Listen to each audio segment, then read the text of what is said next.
What's going on, guys? It's DG here with another video, and for those who don't know, I recently put up a post on my Instagram channel asking my audience what type of content you guys would like to see on my YouTube channel.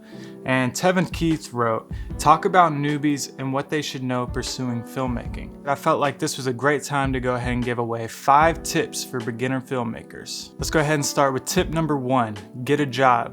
I know that kind of contradicts what I was talking about in my last video. If you didn't get to see that, click the link above.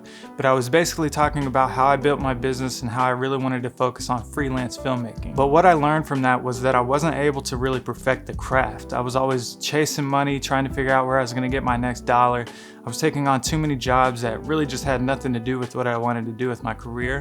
And I was just kind of working with clients that just didn't really respect me and the services I was providing. So by getting a job, you're gonna have that consistent income to where you're not gonna have to always take every single job that comes your way. And if you're only having to work 20 to 30 hours a week, that allows you to have some extra time to really study and focus on what type of content you wanna create. And that brings me to tip number 2, study. I can't explain how important it is to study and really learn the craft.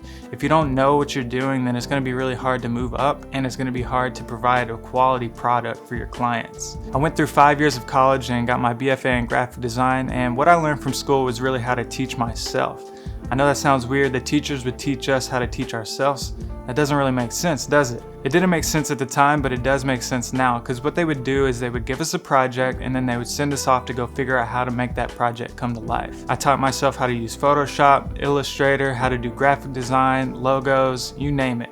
And that's pretty much how I transitioned to teach myself how to use Premiere Pro. I've been in the industry for about 5 years now, and I still study every single day. I'm always trying to learn new tips on how to bring my production to the next level. So make sure you study and never get too comfortable with where you are, and always try to meet new people to learn new things along the way. Let's talk about tip number 3, shoot for free.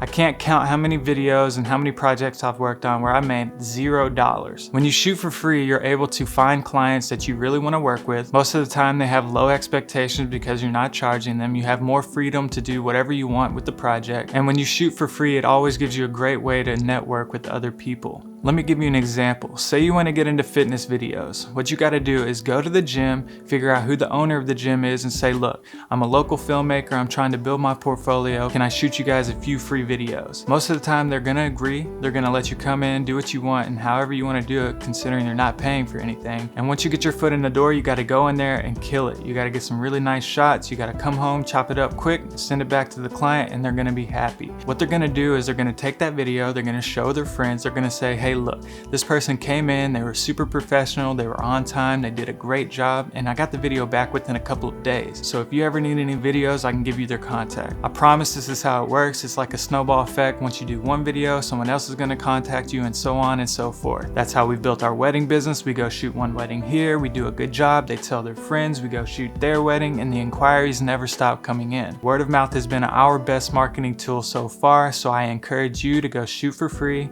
do a good job, and your name will spread throughout the industry. Let's talk about tip number 4, build a portfolio. Now this kind of piggybacks off what I just was talking about, shooting for free, but let's dive into a little bit more about your actual portfolio. Whatever type of work you put out is what you're going to attract, so make sure when you're building your portfolio, you shoot the type of content that you want to bring in. So what that means is if you want to be a music video director, you're going to have to shoot a bunch of music videos and build that portfolio that way. You can't really expect to get inquiries for music videos if all that's on your portfolio is baby showers and weddings. If you want to shoot commercial work, make sure you work with small businesses and make commercials for them to put on your portfolio. If you want to be a wedding filmmaker, you can reach out to other wedding companies and say, "I'm trying to get into the industry. Is there any way I can second shoot for you guys? I won't charge anything. I'll do it for free." A lot of times what they're going to do is they're going to bring you in as a second or a third videographer. You're going to kind of see their process on how they go about shooting a wedding, and that's ultimately going to show you how you need to go about building your business. This pretty much works for anything. If you want to be in music videos, commercial, or say you want to get on a big film production, you basically got to get your feet wet by getting on set with these people that have already built their business. So let's talk about tip number 5,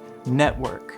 I mentioned this in my previous video as well. Your network is your net worth. If you ever heard the saying, "It's who you know," it is so true. that works with business, that works with filmmaking, that works with pretty much anything. If you know the CEO of a company or a big name artist, it's going to be a lot easier for you to get your foot in the door to be able to shoot their videos. One of the best ways to network is really just talk to everybody you meet and tell them what you do. A lot of times these people are going to be interested in what you do and they want to help you grow. I don't know how many times I've had random conversations with people that I meet out in town that has just kind of led me to my next job. I'm not saying it's always going to happen that way, but you never know what you might run into whenever you just open up and talk to people. One other place to network is on Facebook. So for example, Atlanta has a couple groups, one being Atlanta Second Shooters, another one is like Atlanta Filmmakers and stuff like that. And basically these are groups of creatives that want to come together and help each other. So that's another great place to network. I highly recommend getting on these Facebook groups, but make sure you have that portfolio ready to go so you can just link it in the comments whenever they post a new job. So let's do a quick recap. The 5 tips are: get a job, study, shoot for free, build your portfolio, and network. Those 5 tips are going to help get you started as a filmmaker, and it's going to set you on the right track and not make the same mistakes that I did. If you found anything helpful in this video, please give me a thumbs up, comment below if you have any questions or any more tips that you can add, and subscribe to my channel for more content coming soon. Peace.